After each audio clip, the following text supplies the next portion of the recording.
का गर्ल्स लोग एक और जो ये बीक होता है ना, गुस्सा, आजकल की लड़कियां ना बड़ी बिखिया जाती हैं, ऐसे देखेंगे ऐसे करते हैं। बताइए भगवान अगर कहीं ऐसे ही रह के छोड़ दिया तो दिक्कतें हो जाएगा। तो ऐसा बीख मत किया कीजिए। जिंदगी में जो इंसान अपनी जुबान पे कंट्रोल कर लिया ना कि हमको क्या बोलना है, और गुस्सा पे कंट्रोल कर लिया ना, पूरी दुनिया को जीत सकता है। कभी भी शब्दों का इस्तेमाल सोच समझ के कीजिए। शब्द का इस्तेमाल भोजन की तरह होता है। जिस तरह से भोजन परोसने से पहले चख लेते हैं, वैसे ही आप लोग भी किसी से बिहेव करने से पहले एक बार उसको चख लिया कीजिए कि ये शब्द मेरे लिए अच्छे हैं कि नहीं।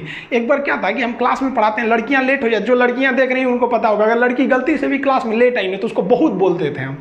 लेकिन मंडे टू फ्राइडे क्लास रहता था, सैटरडे संडे जो एक्स्ट्रा क्लास रहता था उसमें हम खुद ही 15, 20, 25 मिनट लेट हो जाते थे हम, क्योंकि सैटरडे वाले क्लास 3-4 घंटा चलता था, तो हम भी थोड़ा सा लेट हो जाते थे। कोई लड़की बोलती नहीं थी। एक दिन एक लड़की बोली कि सर बताइए ना, हम लोग 10 मिनट लेट कर देते हैं, 5 मिनट लेट करते हैं तो आप इतना बोलते हैं, आज आप इतना लेट आए हैं, लेकिन क्या करें, आपको तो बोलने वाला कोई है नहीं है। इनडायरेक्टली वो लड़की हमको बोलना ही चाहती थी कि आप क्यों लेट आ रहे हैं। लेकिन जरा सोचिए, अगर वही कहती कि हम लेट आते हैं तो बोलते हैं, आप लेट आएंगे तो कोई नहीं बोलेगा, क्या है, बात तो सेम है। लेकिन इतना बेहतरीन ढंग से बोली ना कि हमको खुद ही रियलाइज़ हो गया। हम कहें कि तू हमको सिखा रही हो, हंसी मजाक में ख़त्म हो गया यहाँ चीज़ को। तो ये अगर आपको बोलने का तरीका आ गया ना, तो आप किसी को डांट भी दीजिएगा तो उसको समझ में नहीं आएगा कि जो हमको डांट रहा था, रियली में तो हमको डांटिए रही थी वो, लेकिन कितना घुमा के डांटी। तो गुस्सा पे कंट्रोल कीजिएगा।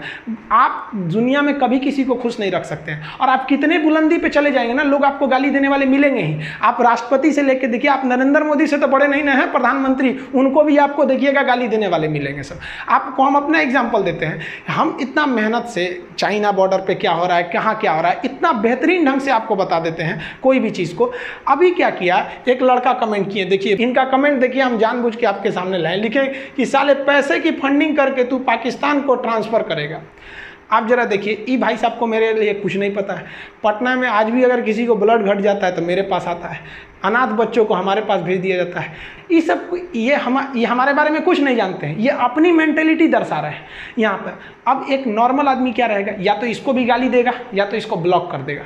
हम ना इसको गाली दिए ना इसे ब्लॉक कर दिए, इनको आराम से जवाब दिए कि भगवान ना करे बट लाइफ में आपको कभी मेरी हेल्प चाहिए हो तो बोलिएगा। आई एम इंडियन मुस्लिम, मुझे आपसे देशभक्ति की कोई सर्टिफिकेट नहीं चाहिए। आप बताइए, आप 100% कभी किसी को सेटिस्फाई नहीं कर सकते।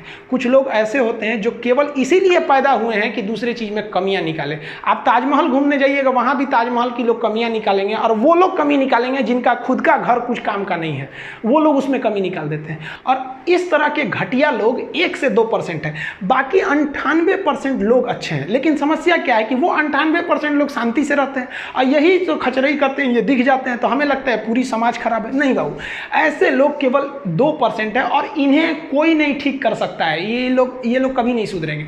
तो ये हम हर जगह मिलेंगे, गांव में मिलेंगे, शहर में भी मिलेंगे, हर रिलीजन्स में ऐसे मिलेंगे। तो आपको ना बात करने का तहजीब होना चाहिए। जिस दिन आपको अपनी बुराई सहने की आदत हो जाए, आपको तकलीफ सुनने की आदत हो जाए, जिस दिन आपको कोई गाली दे और आपको गुस्सा ना आ जाए, याद रखिएगा उस दिन आप बड़े हो गए हैं।